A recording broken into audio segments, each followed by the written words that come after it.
Well, I think the biggest thing that I'm proud of our guys was the approach that they had this week after a very disappointing loss. It's sometimes in this business it's tough to put a really disappointing one behind you, and it's tough to get over a big emotional win. And our guys did that. They got back to work after the day off, and sustained it for the entire week, and did a lot of the things that we preached to them. Most specifically in that first half, the pace. Missed basket. I thought we did a good job getting our hands on balls, deflections, throwing ahead. My favorite play of the game was off the make, and we threw it into Cam. He threw it up to Hanif, one dribble, and got to the rim for a layup. So, it's things that we can certainly build on. Second half, was not very good for us. We allowed them to get into the paint too easily, and didn't do the same things that got us that lead. But I was really pleased with the first 20 minutes to get out to that lead, and again, it's certainly something we can build on.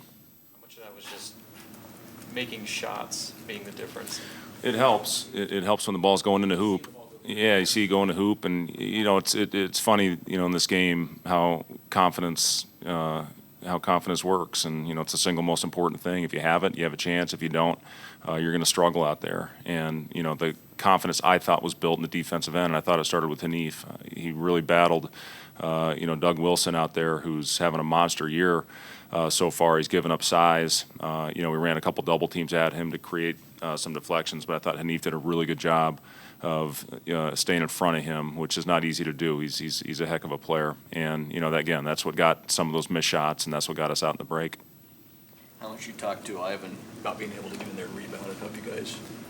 Yeah, it's great to see Ivan, with the 12 rebounds, 6 on the offensive end. Now we got to be smart when we get some of those rebounds, and if you don't have an angle, look to kick it out. But he's getting us extra possessions right now and getting his hands on balls. He's getting more comfortable in the post. You can see it with some of his moves, and finishing around the basket continues to improve. And again, I think sometimes we all forget that Ivan's still 17 years old. So kid's got a heck of a future in front of him. He's a great worker. Always wants to watch film. Individually, he's in there as much as anybody.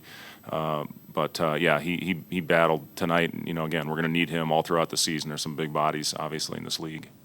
You guys, game 2 to game 3, really got better defensively, too. I mean, was there a lot of improvement there? Yeah, I thought game 1 to game 2 we made improvements. And again, I thought we made another step in the right direction tonight. This is a good team that we played. It's a team that, took USC all the way to the wire. And, it's a 6-point game with under 4 to go. And that had a 7-point possession, which you don't see very often, but it's a good team that knows how to win, and to come out here and establish the tempo and the pace where we wanted to have it is an important thing in a game like this.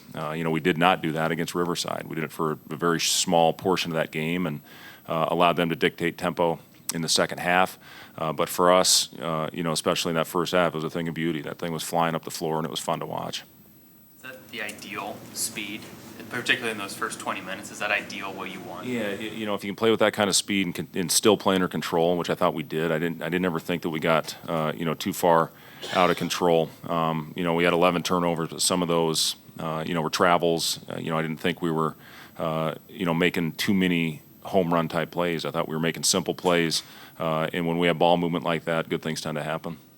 Does it mean extra just getting that first win under your belt? It sure beats what happened in the other two. It is. It's great to get that first one. Again, I'm happy for our guys. I'm proud of our guys for the way that they came in and approached this week. And we're going to need another good week heading into this next game Friday, and then we play a lot of games in a short amount of time. So, hopefully, guys get their rest tomorrow, and then back to work on Sunday. Talked a lot about adversity. How much adversity, if any, is there with having a 20-plus point lead at halftime? How did you feel like they responded to that situation? Yeah, again, to push it up, I think we had 31-point lead in the first half, and that was the thing that you try to get your team to go out and play with a killer mentality and have a killer instinct, and we had that for those first 20 minutes. I thought we let our foot off the gas a little bit. Got it back. I thought Gervais did a great job picking the ball up. He got, the steal. I think to open it back up to 27 or 28, and then again it was too easy for him the rest of the game. But when you open up a lead like that, obviously good things are going on, happening, and you just play with more swagger and more confidence, and that's what it's all about. They made a little bit of a run coming out of the gate there, and then kind of put the stop to it. I let them play through it. I was contemplating multiple times to call the timeout. Samari hit a big three for us to stop the bleeding at one point. And, you know, just again, it's trying to get your guys to go out there and respond. And I thought our guys did that for the most part. Anything that you like to do after a win over the next 24 hours? Yeah, I'm not going to tell you what.